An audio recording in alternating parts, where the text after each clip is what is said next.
from the 915 to H-Town, from the Panhandle Plains to the Valley, and everywhere in between. This is the 50/50 Podcast, powered by College Promoters USA. Join me, Hector Cano, as we cover the Texas high school club and college soccer landscape, along with an inside look at the college soccer recruiting scene. The 50/50 Podcast is a platform about the people and for the people who are dedicated to the beautiful game. College Promoters USA, founded and located in San Antonio, operates as the only family-owned college recruiting company in Texas that brings a truly professional, local, and face-to-face approach to area high school student athletes and their families. If your son or daughter is serious about college athletics, call them at 210-494-6363 or visit collegepromotersusa.com anytime. College Promoters USA, the best investment a parent can make in their high school student athletes. And we're back. It is Inside Texas High School Soccer, Episode 5, the regional tournaments and the ticket to state, as we dubbed it. We are joined live by Coach Rafa C, Mr. Papa Socceritis. How's it going? Pretty good. How are you today? I'm doing great, man. I'm excited. We made it to the final week of the season, right? Final weekend, whatever you want to call it. But before we do that, again, you are watching Inside Texas High School Soccer, powered by our proud partners, College Promoters USA. College Promoters USA, they are America's premier college prep program and high school student athlete marketing service since 1997. For those of you located in the San Antonio and Austin area, Central Texas area, you can find them. You can find them locally here in San Antonio in the Ventura Plaza Shopping Center. You can also find them on social media, on Twitter at SATX Recruiting, as well as on Instagram at College Promoters USA. And you can also get more info on what they're about at their website at collegepromotersusa.com. All right, man. So, hey, let's talk about the crazy, wacky weekend that was regional tournaments. But I know before that, we kind of got to talk about you and I both kind of had a wild weekend ourselves, right? Both Saturday and then Sunday kind of took a different turn. So what are your thoughts on this? What are your thoughts on our wild weekend that we had? It was one to remember, you know. I know with me, I had to change with a little trouble with some vehicles. So any mobile mechanics out there, hit me up. Oh my God! So yeah, anyone that can that has a background in fixing Mercedes, correct? Mercedes. What model is it, by the way? The C300. Yeah. Okay. Crazy. So. Yeah, so unfortunately, you know, we were, and we'll talk a little bit about it, but we were doing our live audio broadcast on Saturday from the Region 4 6A tournament at Comalander Stadium here in San Antonio, and then the plan was for Rafa to return. I was out of pocket on Sunday as I was taking care of family obligations, but the plan was to have Rafa there. In attendance on the calls for both regional finals, and unfortunately we had a man down, as they say, right? Yeah. So initial thoughts before I know. Obviously, we got a lot to dive in. We got a couple of guests joining us today, which we're really excited about. But initial thoughts, just kind of briefly before we dive into any particular actual specifics on any matches, Coach. What are your thoughts looking back on the weekend that was, where as we were going into Friday and now here we are on Sunday, all the new information that you now know? Yeah, it was like, you know, there were some games that, you know, were like their third, like a third rematch, like a third appearance, or games that, you know, they faced last year in the same round or a round before. Some new surprise teams in the finals. And then as far as after Saturday, there were some surprise results, and then, you know, and then now that we saw the schedule, you know, it's going to be very interesting going into next week. But like I said, it was like kind of like Pandora's box. You just didn't know where were you going to get. And that's when really it's been like that the last few weeks in the playoffs.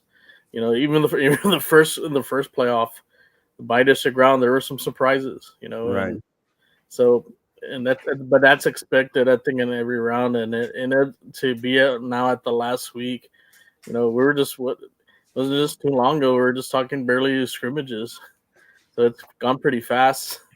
So we're here at the last week, and I know a lot of teams have worked hard to get to this point, and they want to be holding that trophy at the end, either at the end of Thursday or Friday or Saturday. Yeah, and one of the things too is it's really important to not lose sight of I think we all have our moments, right? We all just kind of want this rush to some sort of normalcy, right? That we had before, right before around February, March of 2020, and really important to know how far we've come. The unfortunate piece of what we've lost, what we've been through, but also how far we've come since when things just came to a screeching halt back in April of 2020, and then where we are, where we were last year. Because last year, we had this conversation. We were just hoping that we could make it to this time last year without any teams having to scratch from the tournament, be taken out, because there was still a ton of COVID protocols, right? So that was, to me, that was part of the exciting part about now seeing it this year, right? Another year removed, closer to some more normalcy, or new normalcy, if you will. But for me, that was one of the best things to take, is that there were less and less strict requirements in terms of the protocols, and having to run the risk of hey, we might have teams down, we might have standout players down, we might have coaches down, and then all the particular protocols, or not being able to have a significant amount of fans, supporters involved. So all of that, you and I both called a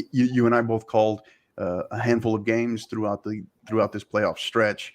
And one of the things that we noticed, one of the things that we highlighted, was just the interaction of the crowds, right? Not just the size of the crowds, but you could tell the crowds were really, they were happy to be there. They were stoked. They were really excited.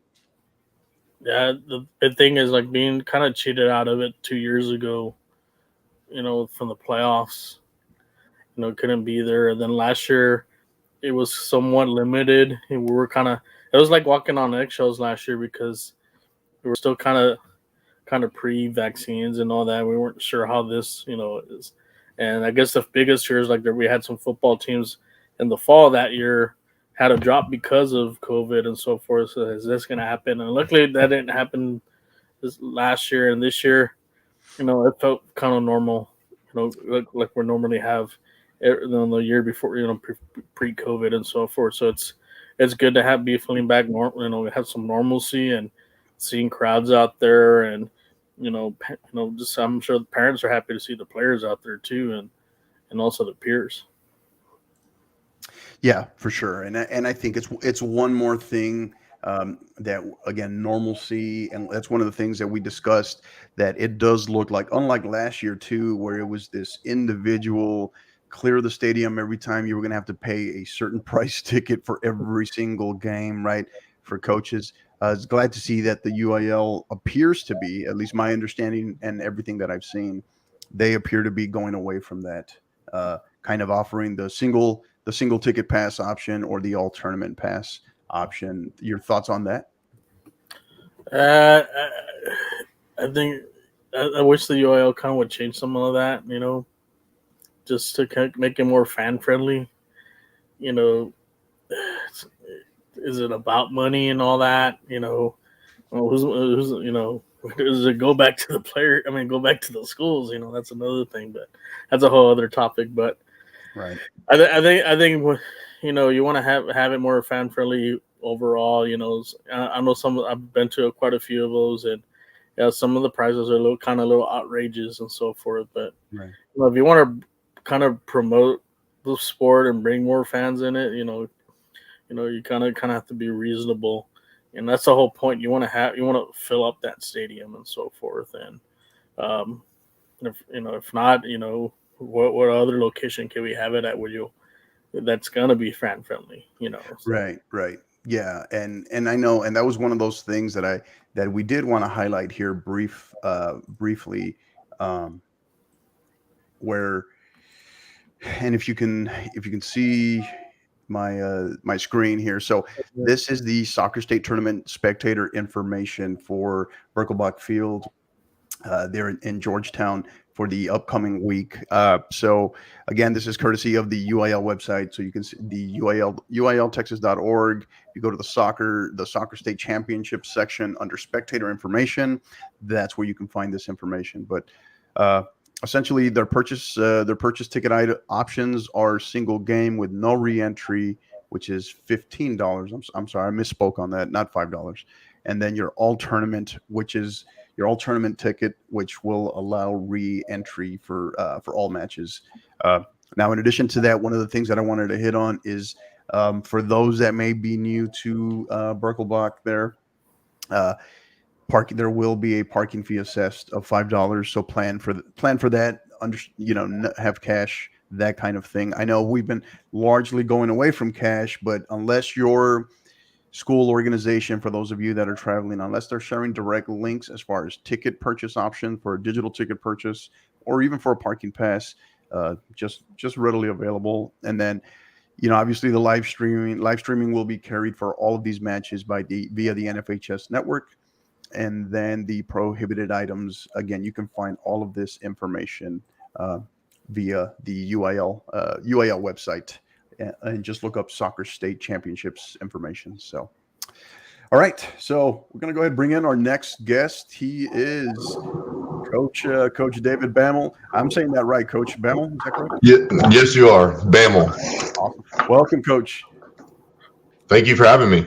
All right. He is the head men's soccer coach of the Region 4 champion. I bet you like the sound of that, right? The Region 4 champion. Absolutely.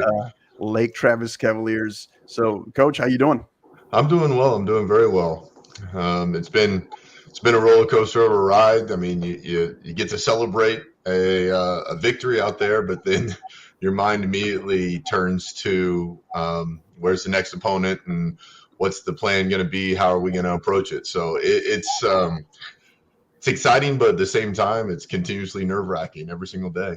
Right, and I see you took back to Austin with you a nice San Antonio Fiesta coaches sideline tan there from the weekend, right? I see. I did. It was it was warm out there yesterday. I felt bad for those boys having to play through that. I mean, all the credit in the world to all athletes that were on the field in that environment. I mean, you're talking some heat. Yeah, I mean, it was unforgiving for sure. Yeah. So Coach, tell us. Obviously, very exciting weekend.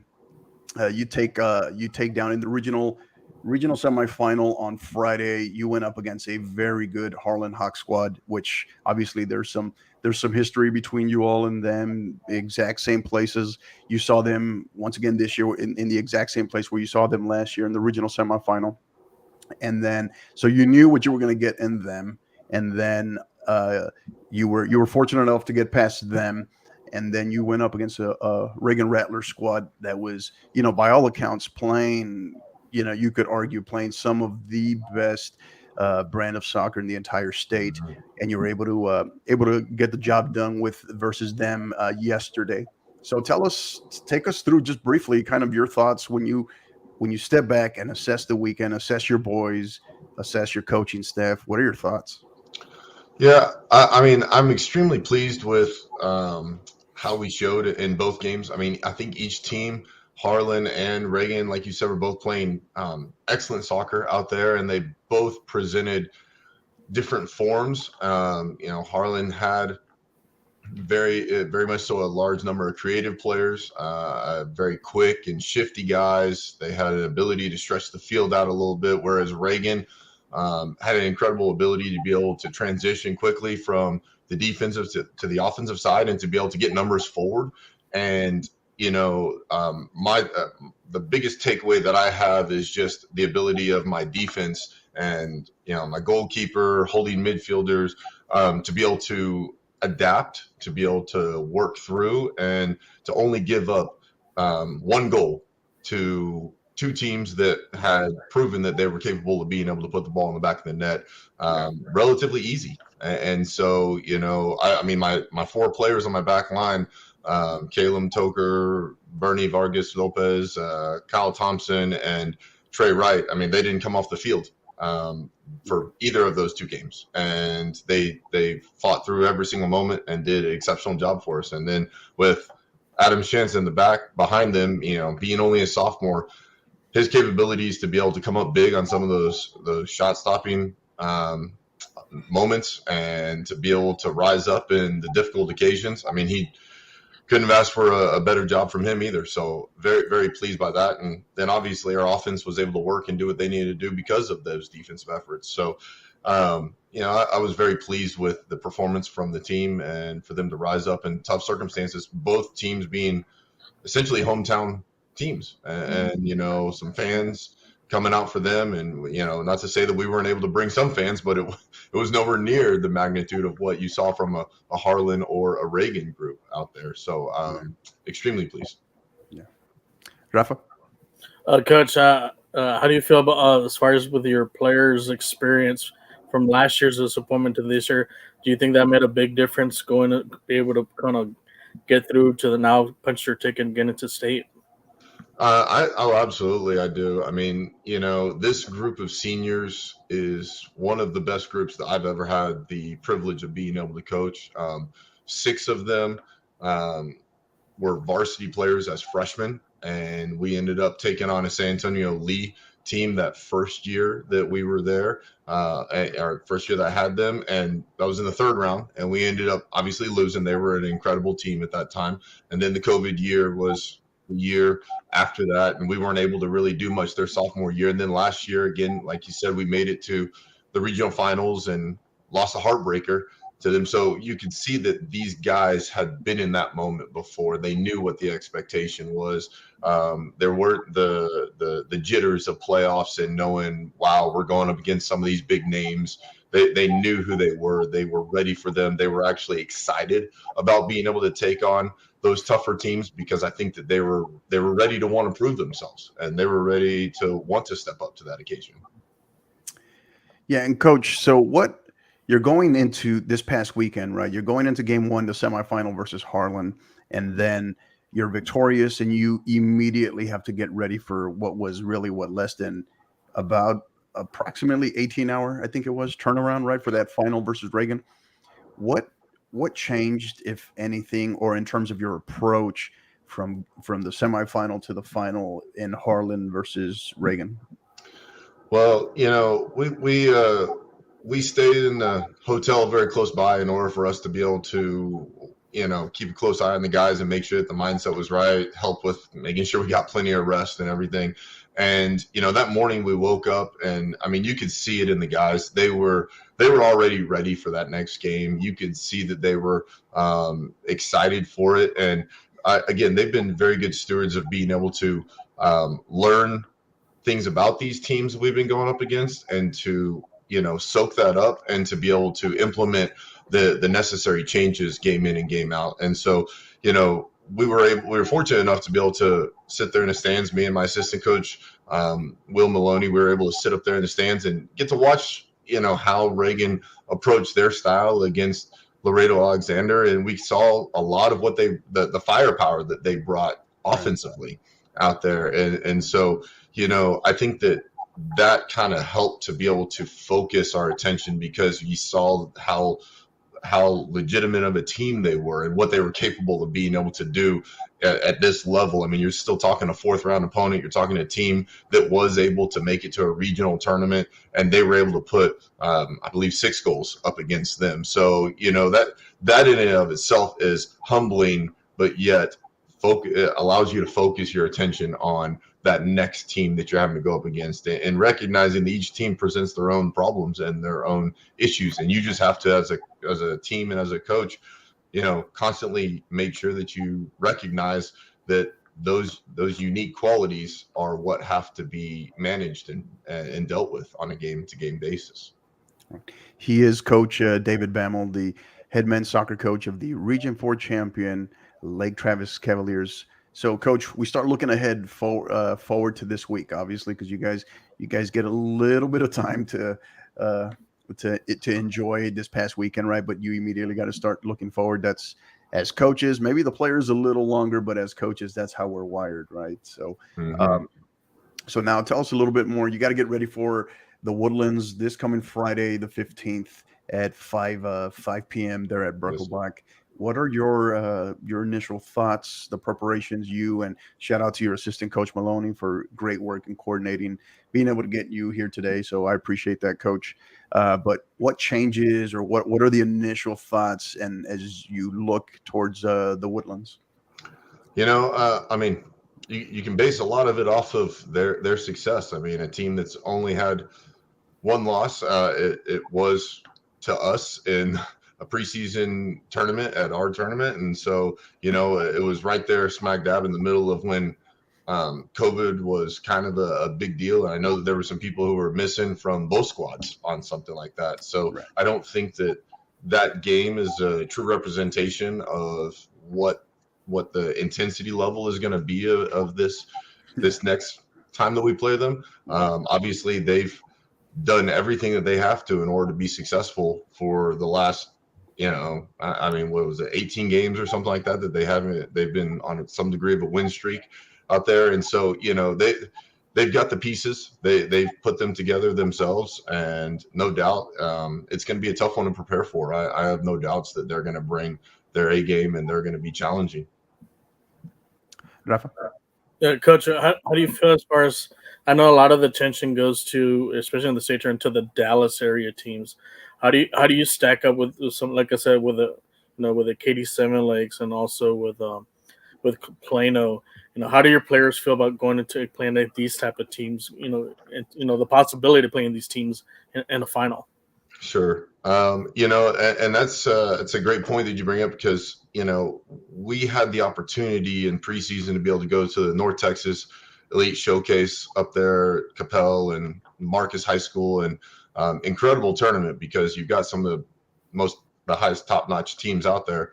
And while we were there, first round we got to take on Keller, who made it to the regional finals and lost to Plano there. So we played a Keller squad, and we played a McKinney Boyd, who made it to the regional tournament themselves, played in Irving, who I believe made it to the third round. So all three top-notch teams that we were able to play up there definitely brought us to a level of what we knew we were going to have to be able to compete at once we got into this stage of the game. And so I think it gave us a little bit of preparation, gave us a little bit of the mindfulness necessary to go up against some of those tough Dallas teams that are out there. But I mean, again, it's later in the year. It's a state tournament. Everybody knows anything can happen at this point in time, and everybody knows that those teams out of Dallas, the teams out of Houston, they present some very talented players and some very difficult circumstances to undergo. So, Coach, when you look back and you assess your squad this year versus last year, and obviously a team can vary in terms of just attitudes, personality. The personality maybe a squad can take on from year to year. What is there anything that's really different at all, or slightly different? Anything you can put your finger on from in terms of last year's group versus this year's group, and them being able to break through this year? I think that there's a tad more focus this year. I think that because of the number of players last year who were juniors that were on the team and played significant minutes for us, I think that there was a bit of a little bit more relaxed because they didn't see the magnitude of it being their final season at Lake Travis. And so I think that there's a hyper-focused attitude amongst them. And, between, Bernie Vargas Lopez, who is my captain, along with Ben Platt, another captain, and those guys have really been able to drive the bus going forward, and they've really been able to help me behind the scenes with those players and keeping them all intact.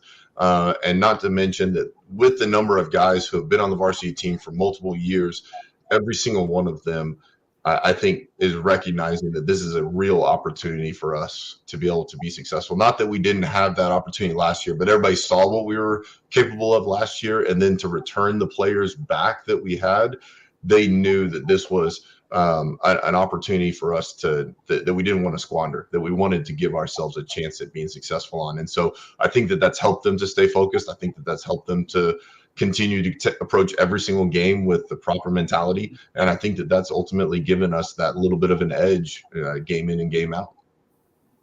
Right. Yeah, absolutely. That's well said. Absolutely.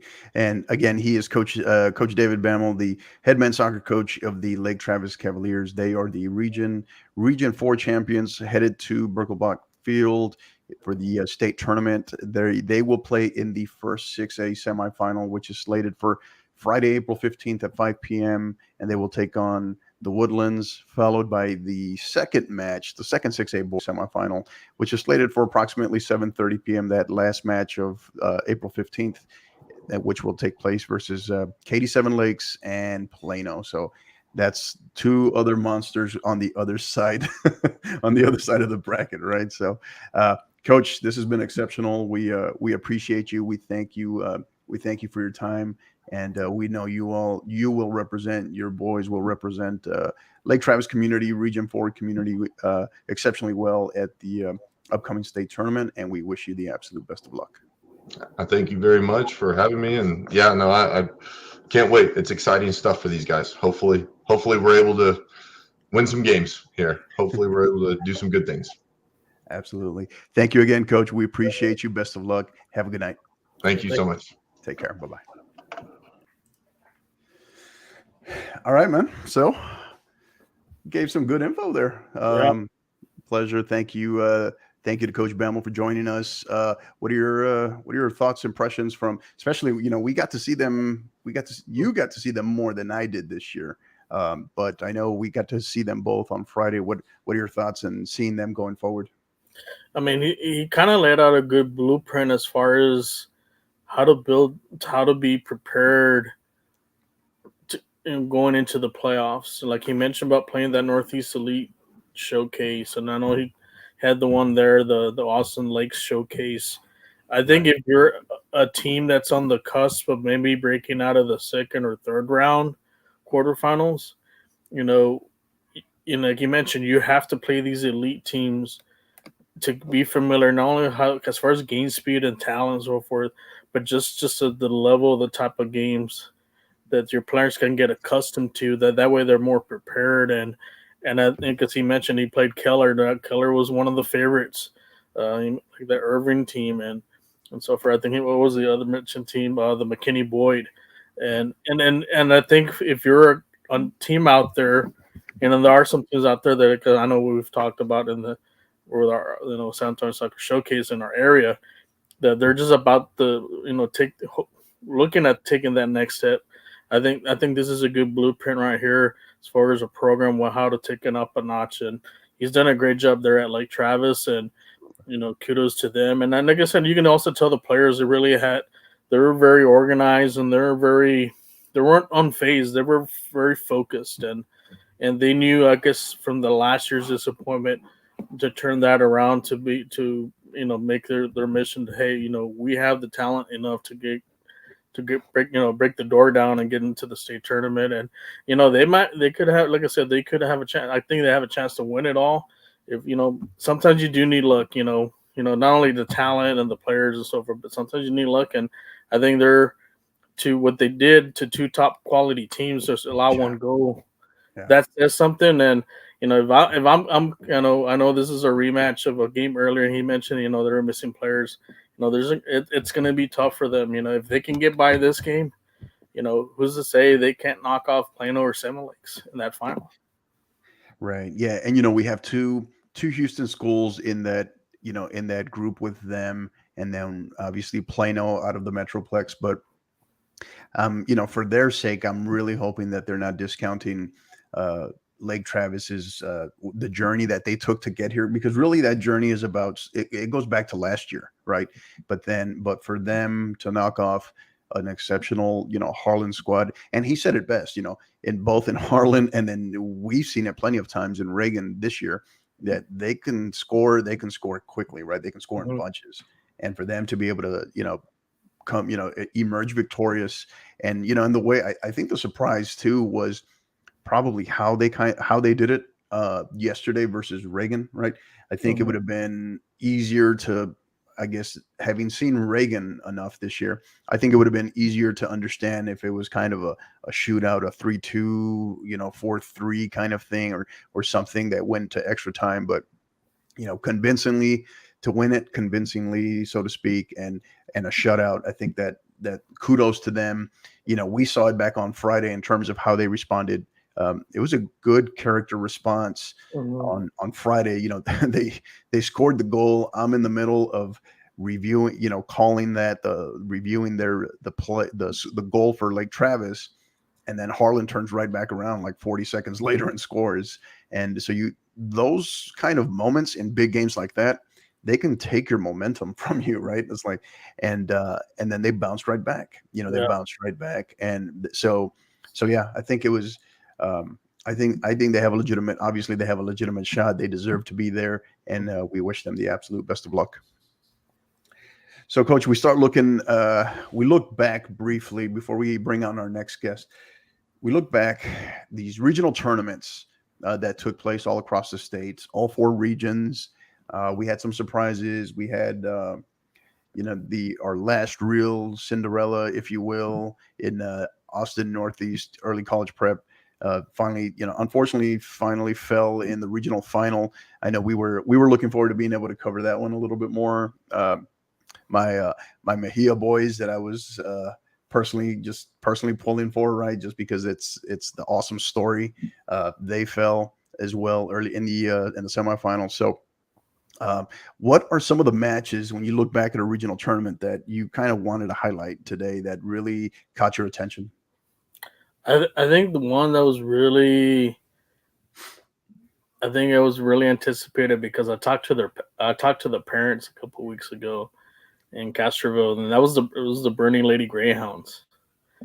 And like I said, I had a pleasure watching, seeing their game, live streaming their playoff game, and they struggled that first half against Uvalde, and then they almost allowed a goal to get tied up, and then after that moment, something clicked, and from that point on to now, to get into the regional final, they were on it, and they took it up a notch. And I know they were looking forward to this game against Cal, because they were disappointed with last year, because they were, Callan hasn't been known for soccer and so forth, and Bernie has that pedigree, that name, that tradition, and everybody thought, okay, they should have no problem in this game, and they got beat. And I think this year the coaches had them really, really focused, and I think they had something to prove, and they took care of business, and now they're going, like I said, just like the boys, they're going to be going to Georgetown next week, and I think they have a legitimate shot to win it all too. I know it's going to be tough, because they did get a tough draw, which we'll speak in a bit, but they can't count on that, count out that team, and kudos to them. They've took it up another level, especially for a team that didn't win district. It was a disappointing year for them district wise, but playoffs, that's where it counts, and they're making full advantage of it. Yeah, and again, looking back at that upcoming 4A state tournament schedule, which will that'll kick everything off on Wednesday, April 13th. First match, they are in the very first match of the tournament. They will be 11 a.m. 4A girls semifinal match between the Bernie Greyhounds. This is girls, again, the girls 4A state tournament.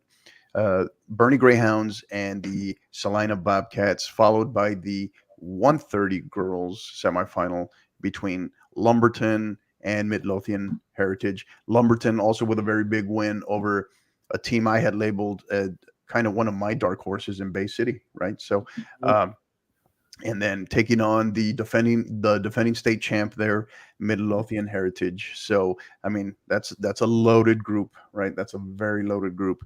So yeah, so pretty interesting. What else, Coach? Another one is like I guess a team that refuses to relinquish their state title, and that's the Frisco Wakeland boys. Right. You know, and the girls too. Yeah. You know, well, they didn't win the title last year. I mean, they're not, especially the boys. They're not out. Yeah, we finished second place. We're not collectors unit. We're not going to let go of anything until someone finally beats us. And kudos to them. I think this is what their fourth or fifth straight state tournament. I believe it's got to be. I think it's fifth. Yeah.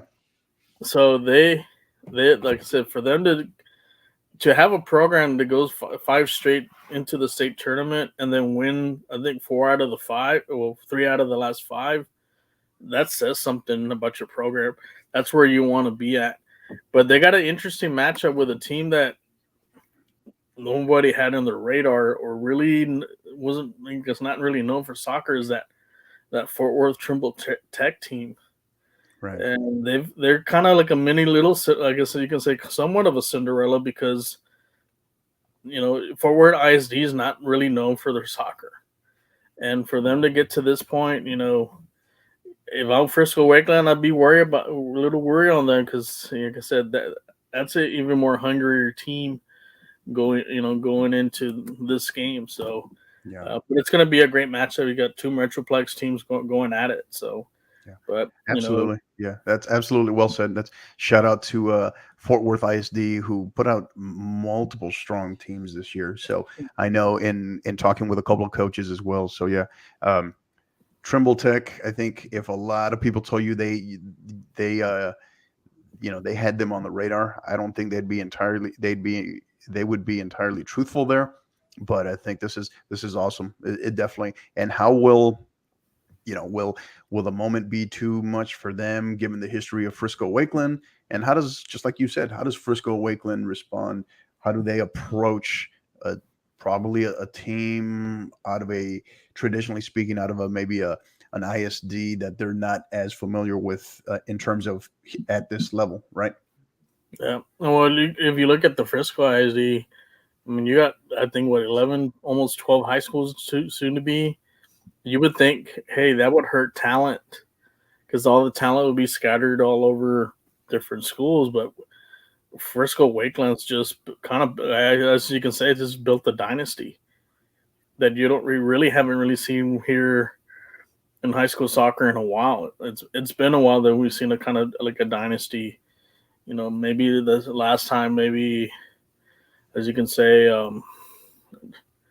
I try to think back, who really maybe like a Friendswood, or like the Friendswood girls. They've kind of built they had a little dynasty for a while, but for them to keep on winning, they don't rebuild, they reload, and that's got to be that's props to the coaching staff over there. Absolutely. Incredibly consistent. Yeah, absolutely. And another one that we cannot ignore, I know that we've covered both programs pretty regularly on this show. Excuse me.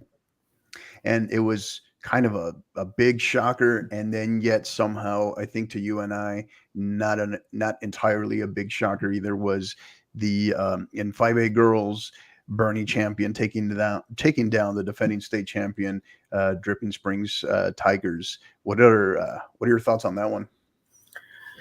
Yeah, it's like the cliche goes, it's tough to beat a team 3 times, and many thought, the way Dripping Springs was winning games, you thought, well, I don't think anybody's, especially that game against Cedar Park when they put six goals.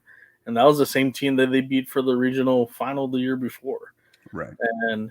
and that one I think went to overtime. I think PKs as well. So you thought, okay, well, this is pretty much like the Dripping, like Harry from our show. He thought it was going to be the Dripping Springs Invitational tournament, but you got to give kudos to Burning Champion, because they had a close one with them. And I know we went to the first game, and yeah, they got outplayed in that in that second half. They went toe to toe from early on, but then Dripping Springs took a pretty much full control in that second half, and ended up winning, pulling away. But that second game, they had a lead, they were down a player, and yet they ended up losing 2-1. But I think they took away, like we talked about, they took away something from that game, Right. and I think they used that for motivation, and also the game plan. If we face them again, more likely they thought, okay, we're probably going to face them again, be able to find a way to beat them, whether through, is going to be in a regular time, overtime, or in PKs. They were able to execute a plan to get to that, to give themselves a chance. And I think also it starts with them winning that big game over Liberty Hill. Kind of started that. Winning that game really kind of raised their game, and so they could say, hey, we can knock off one big team, I think we can do another one here, and they did. And kudos to them, and they can't, just can't, even though they knocked them off, like I said, looking at the other, teams in the 4A, and in 5A girls, they might not be the favorites going in, but you cannot count them. You cannot sleep on them, because they took out the quote unquote the giant, Right. and Grapevine's going to have their hands full. And and now I'm sure in the back of their mind, it's like, oh, we better play our A game or not. We're gonna get knocked off by Burning Champion. Right. Yeah. And shout out to Coach Carol Walters, who's been on the show. She was just on the show last week, actually.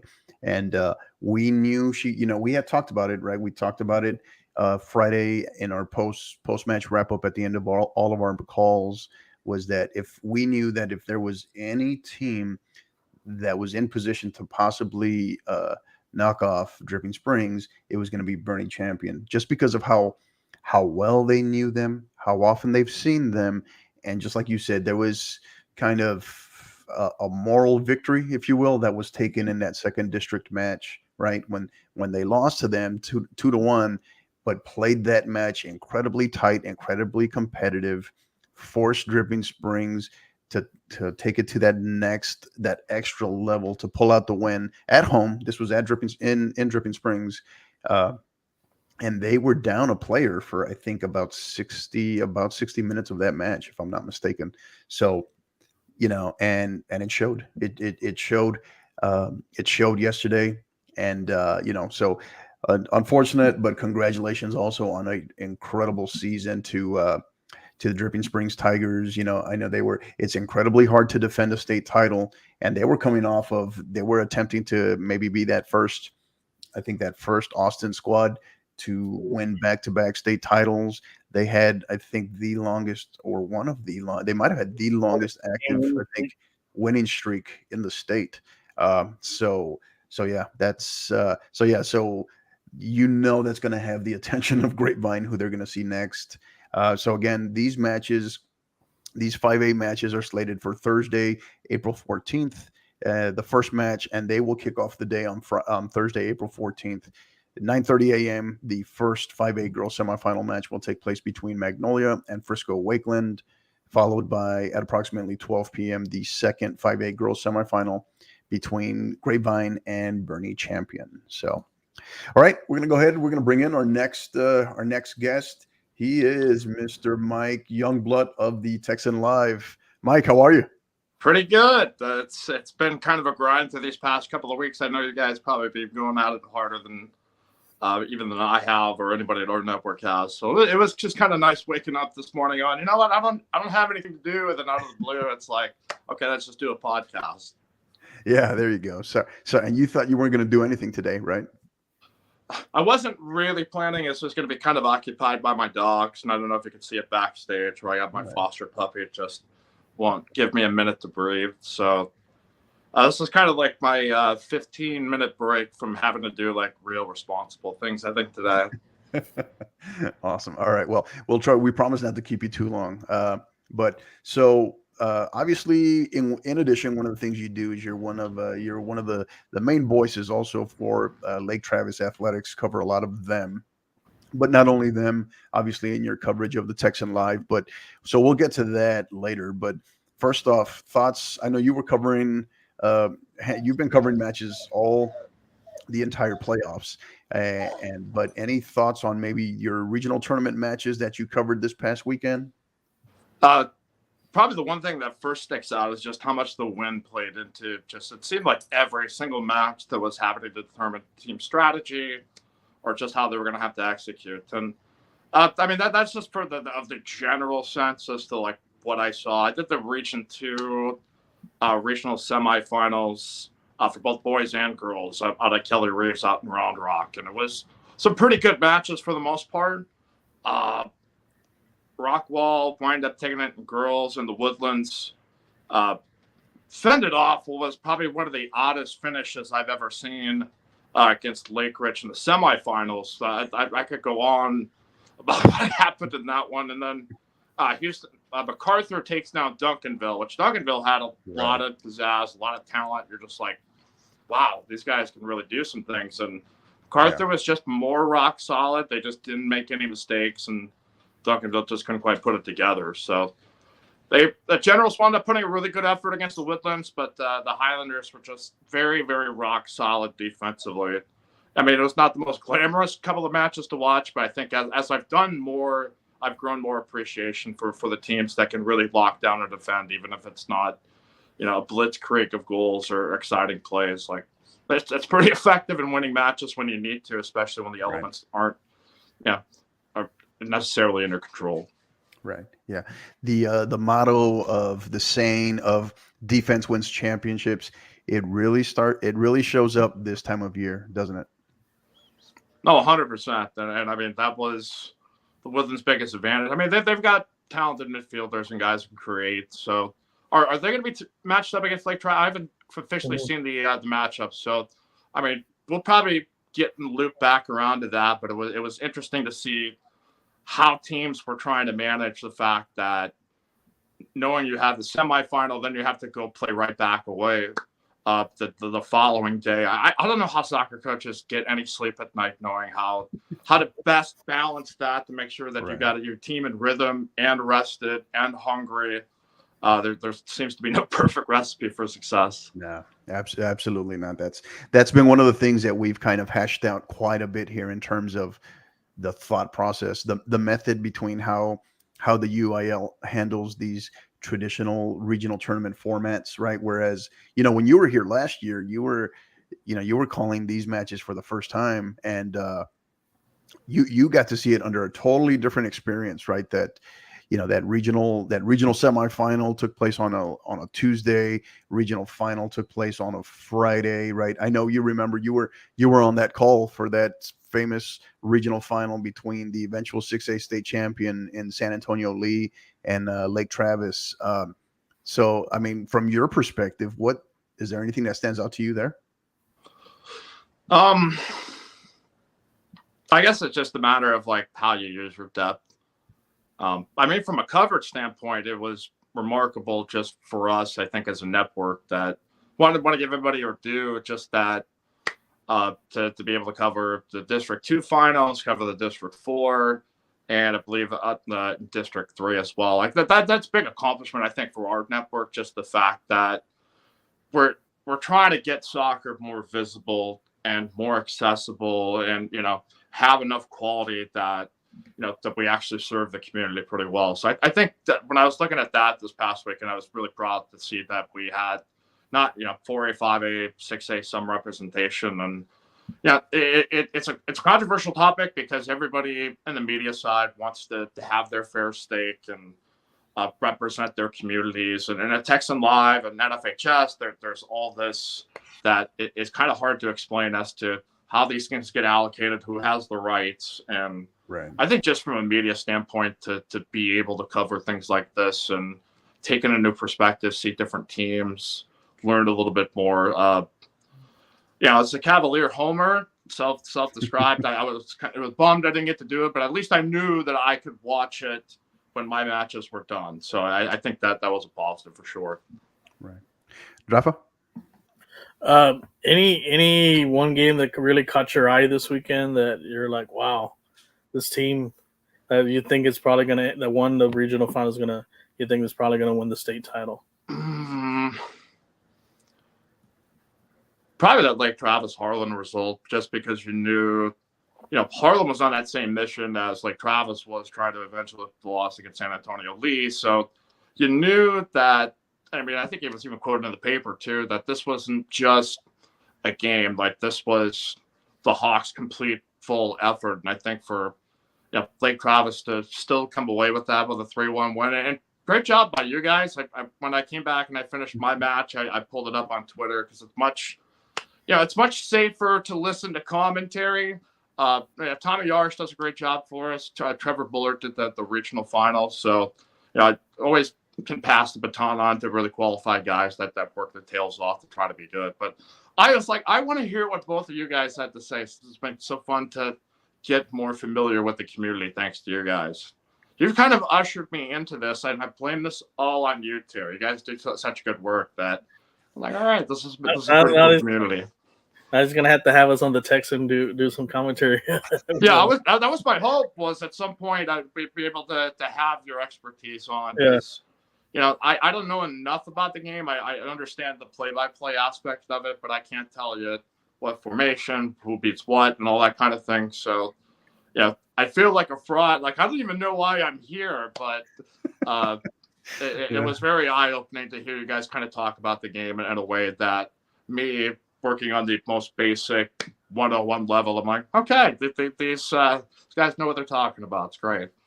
Well, in your short amount of time, I can tell you, going back to last year, right, I didn't know this until obviously when we started bringing you on last year during the playoff push, and then really after the playoffs, after the state tournament. You did an exceptional job covering. Thanks, and like I said, you were on that call again for what many people considered what was really the de facto state final, right, between Lake Travis and San Antonio Lee, which I mentioned previously. And you've done, all kidding aside, you've done an exceptional job. Texan Live has done.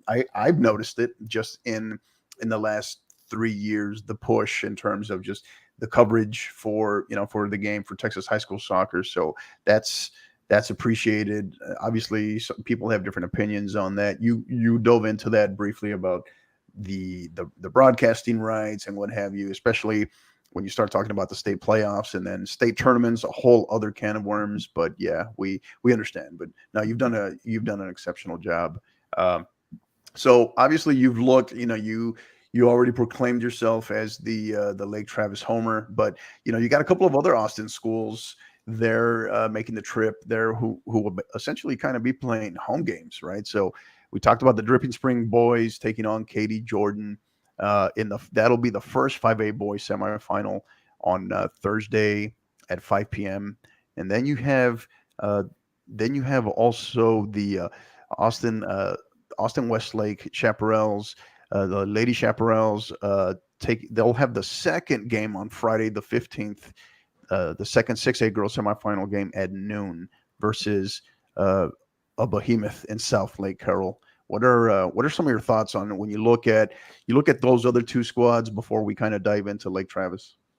Yeah, first, thank you. That's incredibly nice things to say. I feel like I have out of the type of work that we do for play-by-play for just say like single schools, like I think I have the best job pretty much in the city, in this area, in the state to be able to cover Lake Travis everything, and also still have the opportunity when we go to football, baseball, basketball. Like once we get into the regional tournaments, we get to have coverage of it. So I have not really been able to see anything on Dripping Springs. This is, I think they're going to be there last year in 5A before they jump up into 6A. So, the window is fantastic. I wish I could tell you more about it just because I have, my iron's in so many different fires. So apologize, Tiger Nation. I did baseball there for 5 years. I should know this, but they're a growing community with just fantastic people at the helm everywhere that care about all their sports. So I have no doubt that they're going to be a tough out to beat for anybody. So on the Westlake side, this was maybe not as anticipated of a run in the preseason when you looked at the top 10 that was put together by the Austin Statesman. They were 6, and they thought, well, okay, maybe this might be a decent year for them.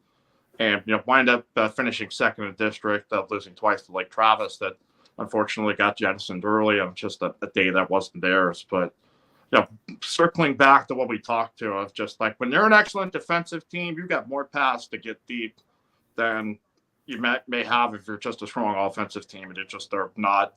You're going to have to win a certain way. So, the fact that they had dominated Reagan at that level to the point that, by all accounts, really hadn't given up any quality chances is just like, okay, that this is a community that continues to build its soccer community from the ground up. And I think we're starting to see with so many people moving in here, and especially in those communities, that the soccer community is one of a huge benefit that gets to see a lot of new growth. So I have no doubt Westlake's going to be a tough out. And this is just a tremendous year of this class between all around the schools. It's just been unbelievable to see sport to sport to sport. They're just like, oh my gosh, there's another kid that's just fantastic. And I don't know how I keep up with all of it. There's literally like 4 different programs I'm going to follow between softball, basketball, boys and girls, men's and women's soccer, like all happening once. So I just try to give everybody as much of their due as possible, and try to be as good a representative for our network and for Lake Travis, and hopefully for throughout the state of Texas.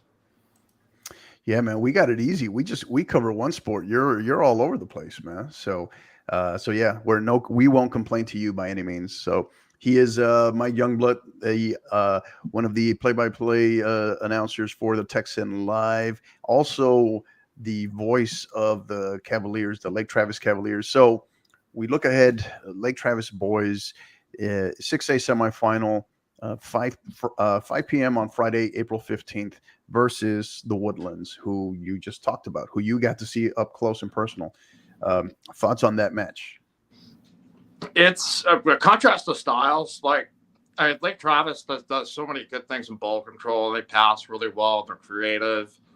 You've alluded that maybe there were some moments defensively that you looked at and you go, maybe that's going to have to tighten up a little bit. But I told you the thing that I saw when I saw him play Westlake was this team has an it factor, that it believes in its mission. And it was a senior night. It was temperatures in the 40s, like 20-mile-an-hour winds. It was absolutely miserable. And I became a believer when I saw that group just totally dismantle and just play with their hair on fire in a match that didn't really mean anything. The district seeding had already been wrapped up. Both of these teams kind of knew their path, and this is just one last warm-up game. And, for a lot of programs and a lot of different sports, if the game doesn't necessarily matter, it might be a rivalry, so to speak, but the fervor and the energy that they had turned me into this instant believer that they were on a mission this year to rectify what's happened. And, you and I talked a little bit about sometimes the timeline just helps, that you take a loss that's pretty devastating, and the timeline of your program, or where some of your most talented players are, it goes from junior to senior year. Then all of a sudden, that built-in experience, I think, has played so much of a huge factor. Like, I think I saw the quote that they felt more relaxed and settled just because once they took care of Harlan, I think they had a whole 100% faith that they knew where their energy level needed to be and the style they needed. They are just so much fun to watch. Like, that's what has really made me fall in love with the sport, at least around here, was just so many incredible playmakers that we're doing the Vandy round, and you're trying to be impartial. Like, I love to get excited, but like I jump at a goal and I punch a hole like right to the tile up there in Vandy. I don't think I punched a hole, but at least I knocked the tile up because I just couldn't believe what I saw. So they're an unbelievably fun group that is going to run into a defense that is pretty stingy, that can run with a lot of different guys, but really solid goalkeeper and Noah Shepherd. They played earlier this year, and it was one of those moments that the Woodlands, I think, took self-reflection on and said, okay, this is the path forward, Right. and have rattled off 17 straight. So they can't count on a team that has gotten better and understands who they are and are pretty well balanced, I think, in all phases of the game. Yeah. Rafa, you got anything else for Mike? Yeah, what do you think? Let's say they do get by Woodlands. How do you think you feel about Katy Seven Lakes or Plano? I know a lot of the Region 4 teams here have been dominated by the Dallas area teams in the last year, minus like the last year with Lee. But Dallas has been the focus with a lot of the high school soccer pros, a lot of the nationally ranked teams. How do you feel about them, matching with Plano or even Katy Seven Lakes? I until they've shown me otherwise, I have every reason to believe that they're just undeterred by all of this. And this doesn't appear to me to be a group that's really that concerned or doesn't believe that it's not the best team on the pitch every time out. And I think that mentality is so much more important than okay, is this team faster? Are they schematically better? Like the belief that you see and the way these guys carry themselves is just so inspiring. And I think their messaging, when you read stuff and how they act, it doesn't leave me with a lot of concern that I'm like, I don't know if these guys, I don't know where their heads are at. They're very well coached, and they're a hungry pack of dogs. So, it's I don't know enough about it just because, again, I'm kind of in my own shell of things I'm trying to catch up with, but it's going to be a huge task nonetheless. But to give you coach speak, I'm sure they'll tell you they'll just take it one game at a time. He is Mike Youngblood of the Texan Live. Really appreciate having you on here, Mike. I know you'll be joining us in the probably in the next week or so with our state tournament wrap up. I know Rafa and we're still in the talks as far as how we're going to do our coverage for the format for our coverage of the state tournament, as far as whether it be kind of a post-day wrap-up every day, shorter increments, and then or a long, as we did last year, a long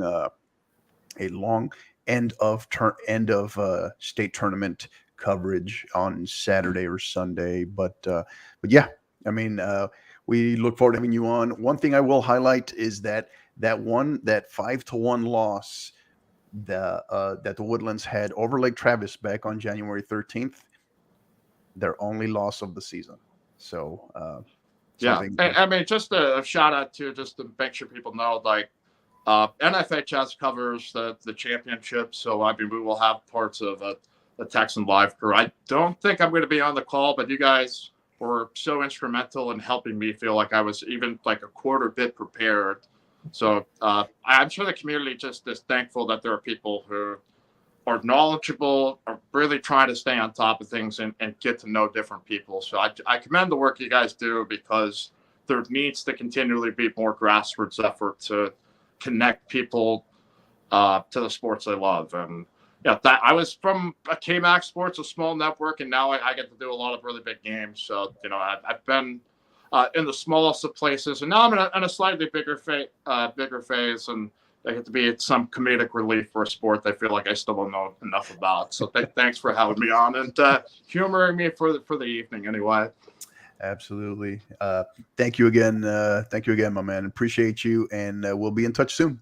I hope to see you. Like I will hopefully see you up there at the matches, and we can fist bump and talk more. Yeah, for sure. We'll figure something out for sure. But we'll be in touch. Look forward to having you again. We'll be having you on here soon for more post-match analysis. So until then, he's Mike Youngblood of the Texan Live. Appreciate your time, and we'll see you soon. Have a good night. Thanks, guys. We'll see you. Take care, Mike. We'll see you. All right, Coach. Thoughts on anything? Did Mike drop some knowledge there? So a little nugget or something that got your attention? Yeah, I think he really believes that. I think Lake Travis is kind of gonna get it done. And like I said, hey, they're playing at at the right time. And like as I mentioned, it's going to be one game at a time. But I think he really put it that this team is really hungry, but they're also, like I said, they're focused and they understand their role and so forth. And like I said, they do have a target on their back as well. So because the pressure is also a little bit on them, because it is kind of in their backyard there in the Austin area, so, I think not to be able to deliver would be a disappointment for them. I think they want to, like I said, finish the fight. And like I said, I think they have all the tools to do that Right. This weekend. Yeah. Right. So awesome. So we start to look ahead now. State tournament, the teams that have punched their ticket to state, right? What are maybe some key matchups here? So we're going to pull up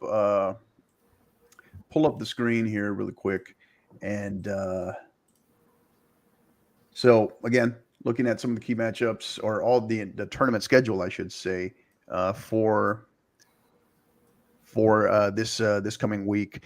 It all starts off Wednesday, April 13th, with both 4A girls and 4A boys matchups, followed by on Thursday, April 14th, the 5A kicks off, and then we will also see in between those, the girls and the boys, we will see the 4A girls final. So this group here, maybe you look at day one, possibly day two, 4A, 5A. What are you looking forward to here, Coach? I think the interesting matchup is going to be the first game. I mean, Salina, they've been that team that's been putting a bunch of goals on a lot of teams, and are they going to do the same thing this weekend? I know this. They scored 7 goals and didn't allow anything. I think they've only allowed. I'm kind of looking back. Since March 3rd, they've only allowed 1 goal. That's insane. Right.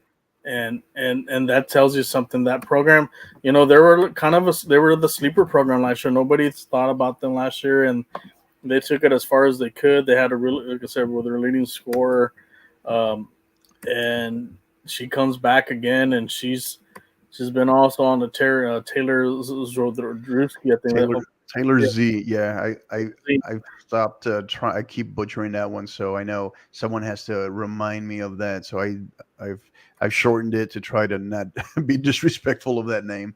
Yeah. Taylor Z, the Texas Tech commit. Salina just.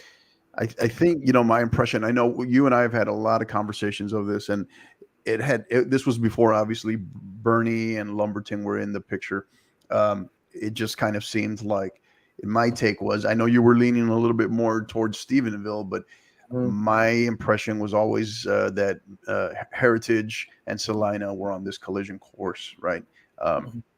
So thank God they're not in the same region, right? So what would have been a tragedy was if Salina, Midlothian Heritage, and Stephenville were all in the same region. That would have been we would have been the losers there. So all right. So what else you got, Coach? Well, going just to finish on that, just the big thing I think for the Bernie girls is really if they can shut her down and contain her and try to have someone else beat them, Bernie's got a legitimate shot, because they've beaten quality teams. They beat a really good Allen team, and that's momentum going into this one. So Salina can't take them lightly, and this is not, you're not going to see no 5-6-0 game. This is going to be a close, very competitive game. Same thing. I think Lumberton was really competitive, but I guess I think more likely I think a lot of people may want to see like that Midlothian Heritage Salina final. I think they're looking to see possibly that. Boys side, what can you say? It's all about the Bernie Greyhounds. They've and we had the pleasure of having their coach on, and he said, pressure's not on them. That's how they've been playing, and I think they made a statement. They made a statement over the weekend, blowing out Progresso and blowing out Taylor. To send a message to Stratford and Steveville and Salina, and said, "You're gonna get your hands full with us, this weekend." So, like I said, for me, they're gonna be I think my favorite to repeat on that one. Yeah, you go back to the 4A girls there, and I think the wild card, I guess, if you will, for lack of better words, might be the Bernie girls, right? Just because they're 20, 23, and 5. They didn't win district, and yet somehow, in a lot of people's eyes, they were just they were to be considered like as if they were down, right? And yet here they are, right? So if there's anybody that's going to have something to say about this. How this plays out, it's going to be them, right?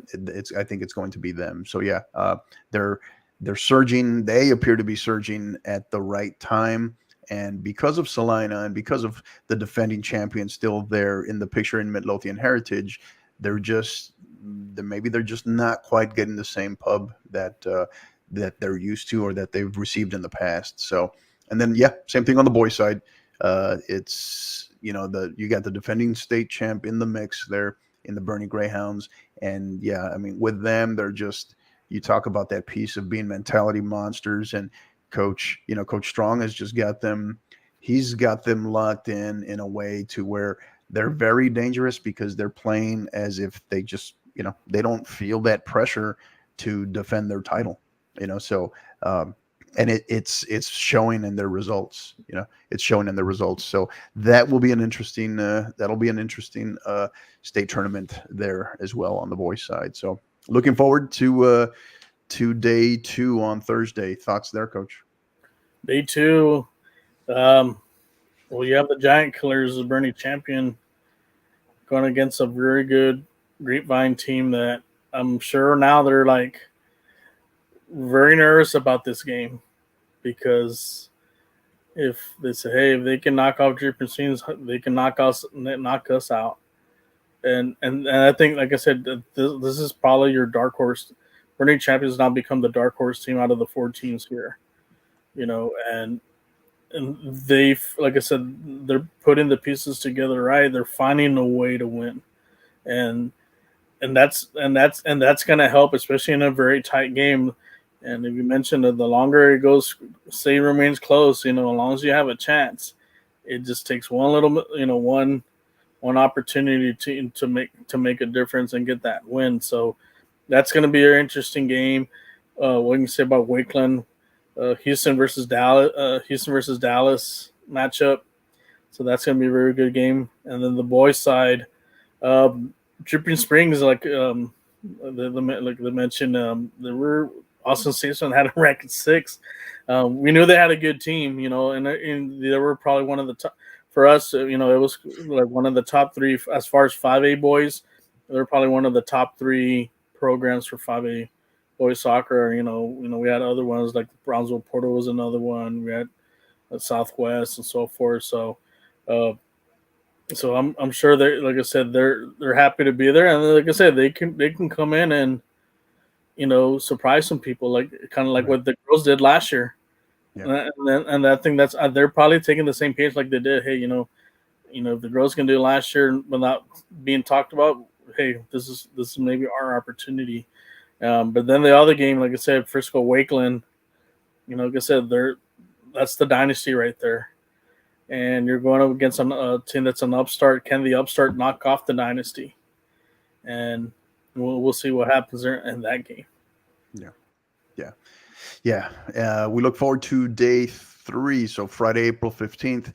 This is where we'll see our other finals. So 6A will kick off on this day with the semifinals for first the girls, followed by the boys, but with the 4A boys final there in between.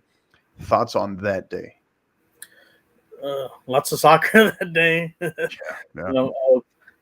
Maybe the UIL needs to kind of maybe split up different areas for that to. I think it's 5 matches between both Thursday, April 4th, or 10 matches, I should say, between Thursday and Friday, April 14th, and Friday, April 15th.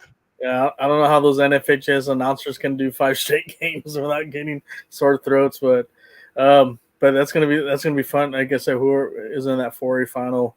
But the 5A, the 6A girls.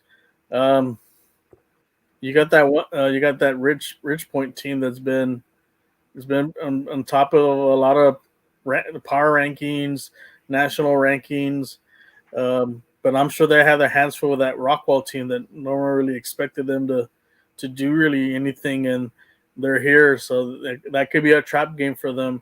And then the other game, that's going to be a really good game. You got two kind of like two teams that are almost like a mirror image of each other, as far as they're both have really good. They're all good in every single sport, especially the football, basketball and so forth. And I had the pleasure of watching Southlake Carroll play.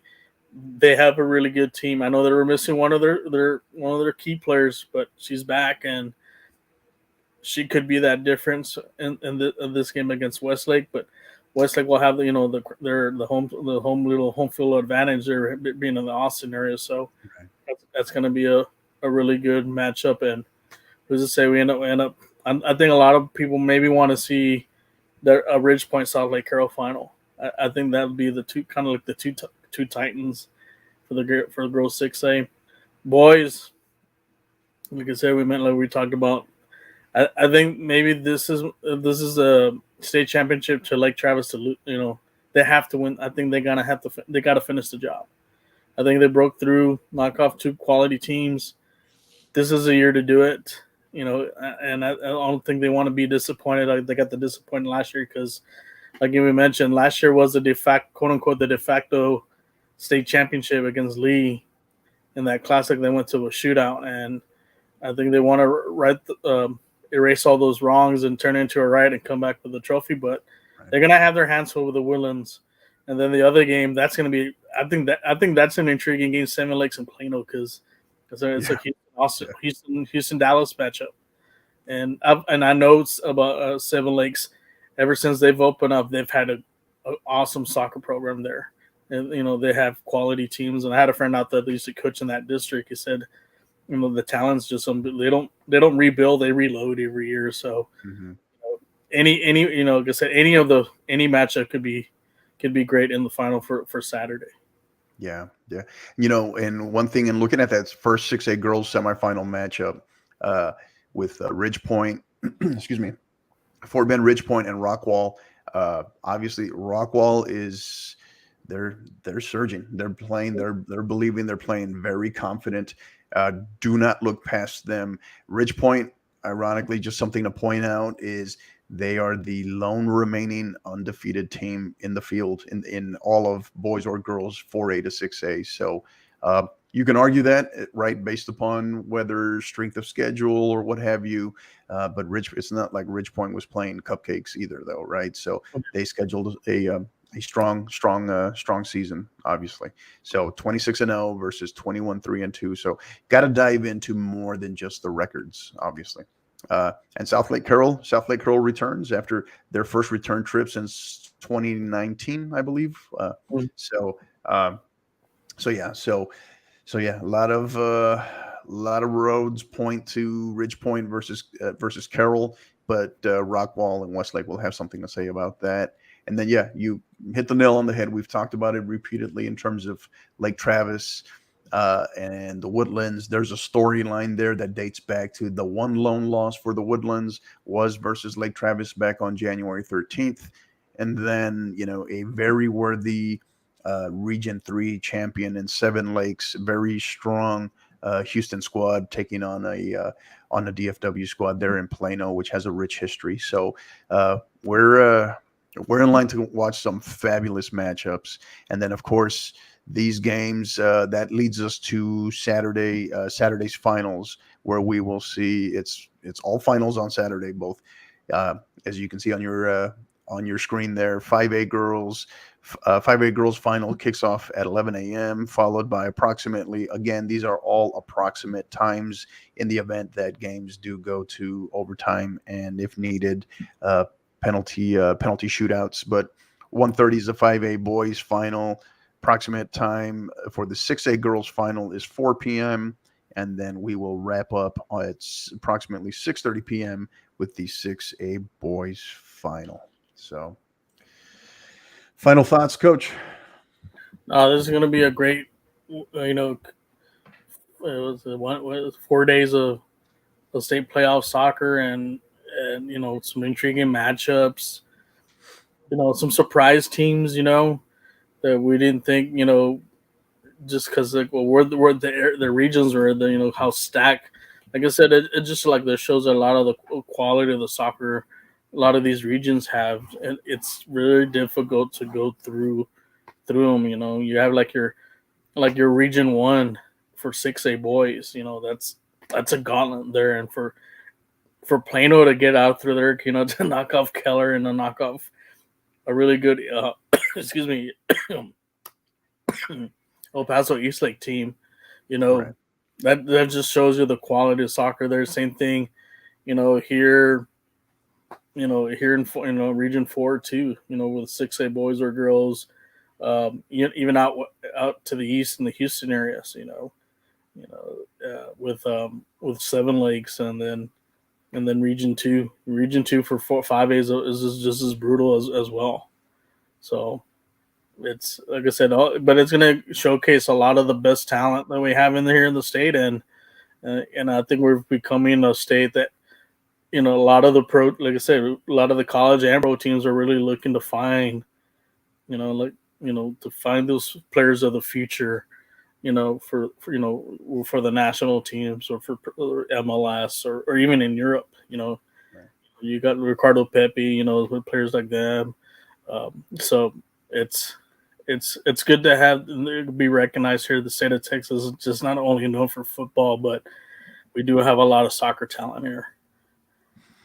Yeah, and again, for our in case you're just joining us, or for our listeners that will be listening later on the audio podcast, the ticket prices for this week's state tournament you can go, if you go to just go to the UIL Texas website, enter Soccer State Championships under spectator information, which is one of the tabs on your left hand side. You'll be able to find all the key information for the Soccer State tournament spectator information guideline sheet. It tells you in there everything from purchase for ticket prices to parking to prohibited items there at Birkelbach Field.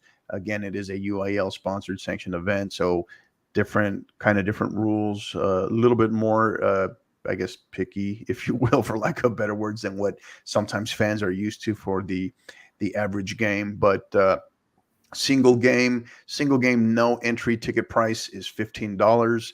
The all tournament re-entry authorized ticket price is $35. And if you go actually where you see that there is a link there right above that says purchase tickets here, you click on that, and I'm assuming it's all digital, obviously. So tickets have been on sale as of April 5th. Parking $5, and then your list of prohibited items there.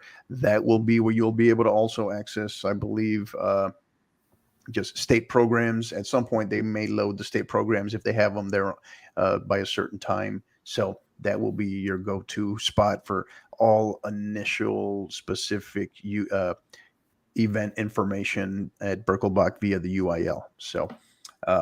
And then my final thoughts, first and foremost, congratulations. We started on Friday with so many more teams that either bowed out in the semifinal or the regional final. Congratulations. Keep your heads up. Congratulations on phenomenal seasons, because to make it that far, there are only so many teams that are still playing across the state at that point. So, and then we get to the state tournament here, and every team is already a champion, right? They're all a champion of their respective regions. So obviously only one team will remain on the last day of the season will remain the team standing.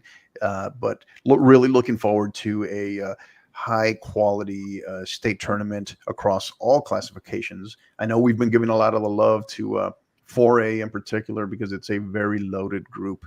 5A and especially 6A tends to get more of the love, but get out there, go out, support across the board on both sides of the house, the boys side, the girls side, and from 4A to 6A, because it's very much needed. One of the important questions, the hot topics that come up oftentimes is, hey, football is at AT&T Stadium, basketball is at the Alamo Dome. Why can't we be at a bigger venue when it comes to high school soccer? Well, if you want to make that happen, get out and go out and attend the state tournament if you can, even if it's just one match. Or I get it; it's relatively central to a percentage of the state. But if you want to go out there, and it is during the week, but that's no different from what you see from the football tournament, the football championship edition at AT&T Stadium. So if you want to push the argument for a different type of venue, a more a higher quality venue, whether people throw out Q2 Stadium or different Q2 whatever different stadiums, then we have to be able to show that more people are attending the match there first at Birkelbach, which by all, shout out to Georgetown ISD. They host a phenomenal event. It's a great venue. It's a great facility.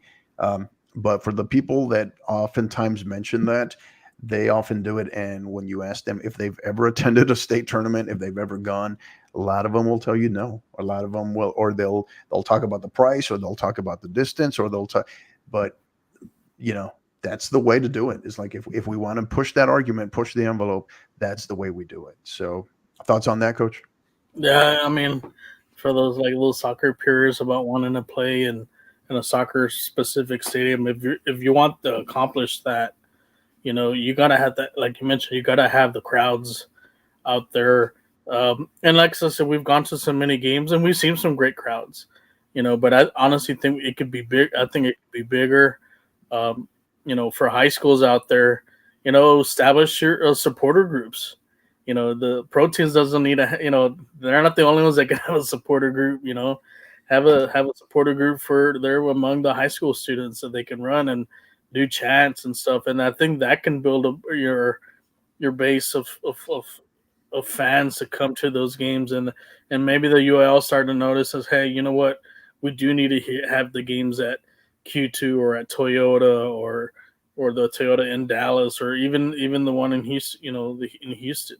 If the high school football can have theirs at Jerry's World, and then basketball at the Alamo Dome, or even baseball has it at the Ron Rock Field or the UT baseball stadium.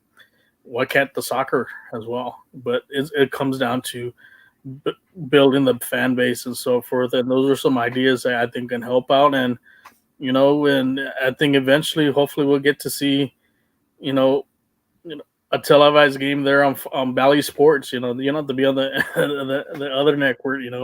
You can actually see a high school soccer game there on like Bally Sports Southwest. So that way the whole showcase, the soccer programs here in the state, and that's going to be a benefit for the players, because that network is going to see where all those college coaches can watch the talent that we have over here in the state. Right. Yeah. Yeah. Well said. So, all right. Well, that's going to do it for episode 5 of Inside Texas High School Soccer. Again, we looked back at this past weekend's regional tournaments. We looked ahead to the upcoming state tournament, which kicks off on Wednesday, this coming Wednesday. Excited, great time. This is kind of the culmination of a special season, of a long season, a great season by all means. And we'll be here with you every step of the way. Be on the lookout for more information as to our coverage, how we're going to go about this, because I know we're still in the works, still have to decide whether if we're going to do, as I previously mentioned, short wrap-ups at the end of each respective day, or possibly a long end of at the end of the state tournament, a longer extended episode. So we will be back with episode 6 soon. So stay with us. Keep promoting, supporting us. We cannot thank you enough in terms of your support, getting the word out to our viewers, to our listeners. Again, you can find us on Twitter at 50_50pod, at YouTube at the 50_50 podcast, on Instagram at 50_50 podcast. So again, that I get that question a lot. Twitter is just pod and Instagram is podcast. So, Coach, where can they find the SA Soccer Roundtable again? We're also on Twitter, Facebook, and also on YouTube. I think this week, I think we might have, like I said, the high school roundup, I think Wednesday, and then we may have a special for the Copa Tejas.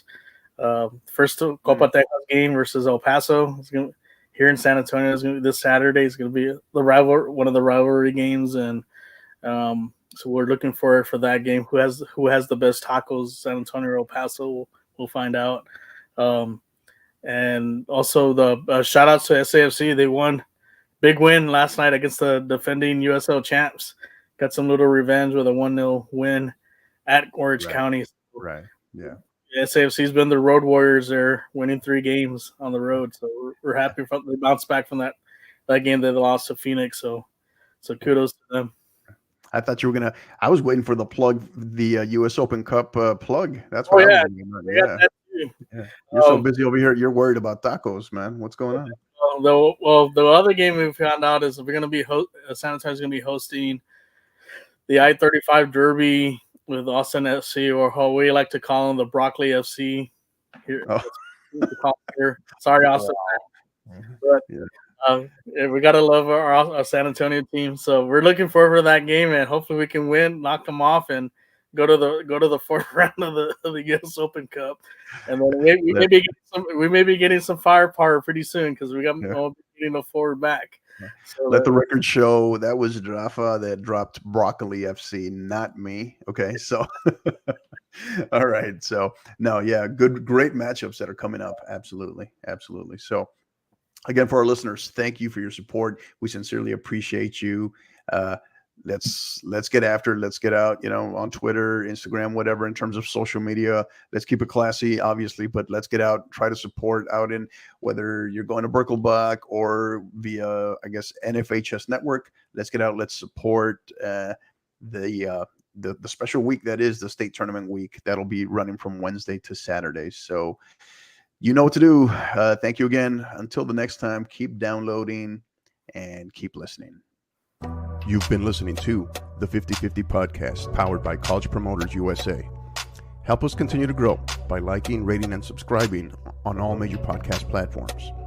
And don't forget to follow us on Twitter at 50_50pod, on Instagram at 50_50 podcast, as well as on YouTube at the 50_50 podcast. Until the next time, keep downloading